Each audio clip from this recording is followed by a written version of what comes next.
नरेंद्र मोदी। मोदी जी जो गुजरात के 3 time CM बनते हैं 3-time Chief Minister of a state whose development model became the envy of all. और जो भारत के 3 बार पीएम बनते हैं। For a third term as India's Prime Minister. हाँ, वही मोदी जिन्हें कुछ लोग अपना भगवान मानते हैं। मेरा लिविंग गॉड है वो, लिविंग गॉड। और कुछ लोग सिर्फ उनकी बुराइयां ही निकालते रहते हैं। प्रधानमंत्री मोदी कन्विंस हो चुके हैं कि उन्हें परमात्मा ने भेजा। हाँ, वही मोदी जिन्होंने आज तक कोई भी चुनाव हारा नहीं, लेकिन उनकी सरकार अभी गिरने वाली है। सिर्फ एक स्टेट इलेक्शन से ये पॉसिबल है, लेकिन ये कैसे होगा? कैसे मोदी गवर्नमेंट एग्जैक्टली 1 से 2 महीनों के अंदर गिरने वाली है? आइए आज के इस वीडियो में समझते हैं डीपली एनालिसिस करके।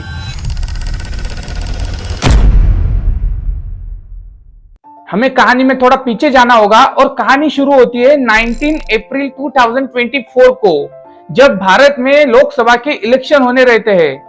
अभी तक 10 सालों से मोदी गवर्नमेंट चलती आ रही थी, तो इनको लगा इस बार भी हम बड़े आराम से ये चुनाव जीत जाएंगे। और इसी कॉन्फिडेंस के वजह से बीजेपी को लगने लगा कि हम इस बार 400 पार भी जा सकते हैं। पूरा देश कह रहा है अब की बार।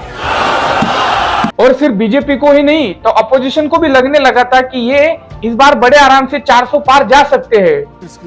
अपने तो 400 पार हो रहा है, क्योंकि अभी कुछ महीनों पहले मोदी जी ने राम मंदिर का इनॉग्रेशन किया था और सबको लगने लगा था कि इस बार बीजेपी बड़े आराम से 400 पार जा सकती है।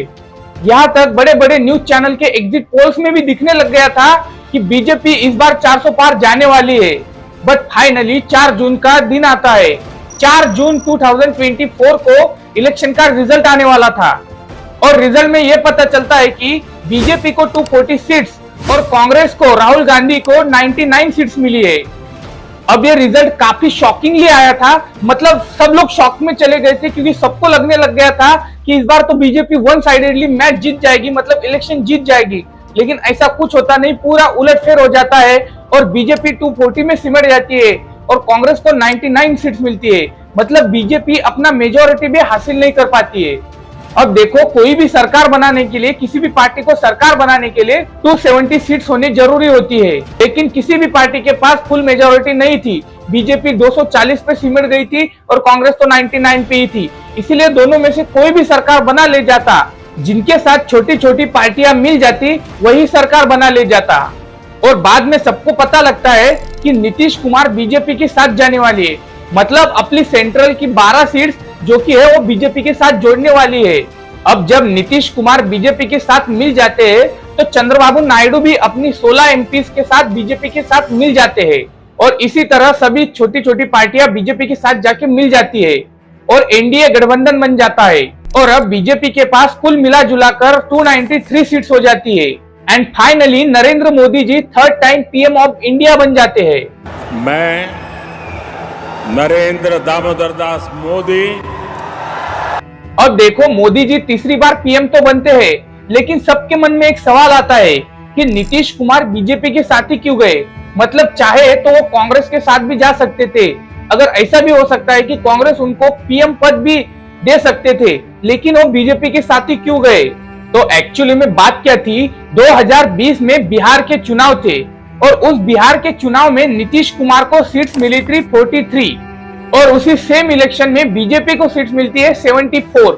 अब देखो, बिहार में गवर्नमेंट बनाने के लिए चाहिए होती है 122 सीट्स, लेकिन किसी भी पार्टी के पास पूरा सीट्स नहीं था। इसीलिए नीतीश कुमार जी जाके बीजेपी से मदद मांगते हैं कि आप हमसे जुड़ जाइए, हम दोनों सरकार बनाएंगे, और बीजेपी मान भी जाती है। और फाइनली बिहार में नीतीश कुमार जी सीएम पद पे बैठ जाते हैं, बावजूद उनके कम सीटें होने के बाद भी। इसीलिए जब 2024 के इलेक्शन थे, तब नीतीश कुमार जी बिहार के सीएम थे और वो सीएम किसकी वजह से थे? बीजेपी की वजह से थे। इसीलिए वो अपना साथ भी बीजेपी के साथ ही रखते हैं, सेंट्रल में भी। अब देखो, बीजेपी की गवर्नमेंट तो बन गई है, लेकिन वो पहले 2 बार जैसी नहीं बनी है। मतलब पहले 2 बार जैसी बनी थी, वो फुल मेजोरिटी से बनी थी, और इस बार जो सरकार बनी है वो टुकड़ों टुकड़ों को मिल के बनाई है, मतलब छोटी छोटी पार्टियों से मिल के बनी है। इसीलिए इस बार की जो सरकार है वो हाई रिस्क वाली सरकार बन गई थी।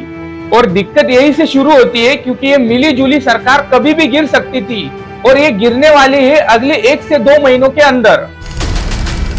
देखिए बात क्या है, अगले महीने में बिहार में इलेक्शन होने वाले हैं और ये मोदी गवर्नमेंट के लिए इतने इंपॉर्टेंट हो गए, शायद वो सेंट्रल वाले भी इतने इंपॉर्टेंट नहीं थे, क्योंकि इस इलेक्शन से सेंट्रल गवर्नमेंट पूरी तरह से हिल सकती है। एक्चुअली में अगर आप बिहार के अंदर झांक के देखोगे तो आपको पता चलेगा सरकार बनाने के लिए बिहार में 122 सीट्स होने की जरूरत होती है और अभी यहाँ पे एनडीए प्लस जेडीयू की सरकार है जिनके पास टोटल 125 सीट्स है, जिसमें से जेडीयू के पास 43 सीट्स है और बीजेपी के पास 74 सीट्स है। तो बात यह है कि कुल मिला जुलाकर इनके पास अभी के हिसाब से 125 सीट्स है और अगर आप देखने जाओगे बिहार में सरकार उसी की बनती है जिनके पास 122 सीट्स होती है, मतलब यहाँ पे 4 सीटों का सिर्फ खेल बनता है और अगर इन्हीं 4 सीटों का उलटफेर होता है तो पूरी की पूरी सरकार हिल सकती है, वहां पे महागठबंधन आ सकता है। और अब आप सोच रहे होंगे कि ये तो बिहार इलेक्शन की बात हो रही है, मतलब इससे तो बिहार में चेंजेस होंगे, नीतीश कुमार की सरकार गिर जाएगी, इससे सेंट्रल गवर्नमेंट पे क्या इफेक्ट पड़ेगा। देखिए बिहार के इलेक्शन से पूरी की पूरी सेंट्रल गवर्नमेंट गिर सकती है, क्योंकि सेंट्रल की गवर्नमेंट पूरी की पूरी कनेक्टेड है बिहार इलेक्शन से। एक्चुअली में बात क्या है, बीजेपी के पास 293 सीट्स है और अभी उनकी गवर्नमेंट है सेंट्रल में। और जैसे कि हमने बात किया था कि अगर बिहार में महागठबंधन जीत जाती है तो मुझे आपके बताने को जरूरत नहीं है कि नीतीश कुमार कितने पलटूबाज आदमी है, मतलब वो सीएम बनने के लिए किसी भी पार्टी के साथ मिल सकते हैं। और अगर ऐसा होता है बिहार में महागठबंधन जीत जाती है तो पूरे चांसेस है कि नीतीश कुमार महागठबंधन के साथ मिल जाएंगे और बोलेंगे कि आप मुझे बिहार में सीएम बना दीजिए, मैं आपको सेंट्रल में मेरे 12 एमपीज का सपोर्ट आपको दे दूंगा। और कांग्रेस पार्टी राहुल गांधी बड़े आराम से मान भी जाएंगे बिना किसी सवाल जवाब के। इससे होगा ये कि नीतीश कुमार अपने 12 एमपीज को बीजेपी से खींच लेगा और कांग्रेस को दे देगा। अब आपके मन में आ रहा होगा कि नीतीश कुमार तो बिहार के सीएम बन जाएंगे इतने कम सीट होने के बाद भी, लेकिन तेजस्वी यादव क्यों मानेंगे, वो महागठबंधन छोड़ के जा सकते हैं। देखो ऐसा कुछ नहीं होने वाला है, क्योंकि तेजस्वी यादव भी जानती है कि इससे सेंट्रल की गवर्नमेंट हिल सकती है, गिर सकती है। और अगर ऐसा होता है तो राहुल गांधी जी उनको कुछ बड़ा पद, मंत्री पद दे सकते हैं, मतलब होम मिनिस्ट्री टाइप कुछ भी दे सकते हैं। इसीलिए तेजस्वी यादव महागठबंधन का हाथ नहीं छोड़ेंगे। अगर नीतीश कुमार अपनी 12 सीटें खींच लेती है बीजेपी से तो अभी बीजेपी के पास सीट्स बचती है 281 सीट्स और अब 281 सीट्स में भी इनकी गवर्नमेंट बनी रह सकती है सेंट्रल में। लेकिन यहीं पे एंट्री हो जाती है चंद्रबाबू नायडू की, जिनके पास 16 सीटें हैं। मतलब कांग्रेस ने अगर उनको मना लिया, मतलब कुछ बड़ा पद देने का वादा किया, उनको पीएम जैसा बड़ा पद देने का वादा किया, तो चंद्रबाबू नायडू अपने 16 सीट्स बीजेपी से खींच के कांग्रेस को दे सकती है। और अगर ऐसा होता है तो बीजेपी के पास बचती है 265 सीट्स और अगर ऐसा होता है तो सेंट्रल में बीजेपी की गवर्नमेंट गिर चुकी होगी। डोंट वरी गाइस, ऐसा कुछ नहीं होने वाला। ये क्या कोई मूवी का सीन नहीं चल रहा है जो यहाँ से यहाँ आ जाएगा, वहां से वो आ जाएगा। मतलब ये बहुत हार्ड है, मतलब बनना। ऐसा हुआ है, पास्ट में भी हुआ है, हिस्ट्री में भी हुआ है कि छोटे छोटे मिलके छोटे छोटे काट के सरकारें बनी है, लेकिन ये 2025 चल रहा है मेरे दोस्त। और ऐसे सरकार गिराना, वो भी मोदी सरकार गिराना, नेक्स्ट टू इम्पॉसिबल है। ये बस लेफ्ट विंग लॉबी ख्याली पुलाव पकाने में व्यस्त है।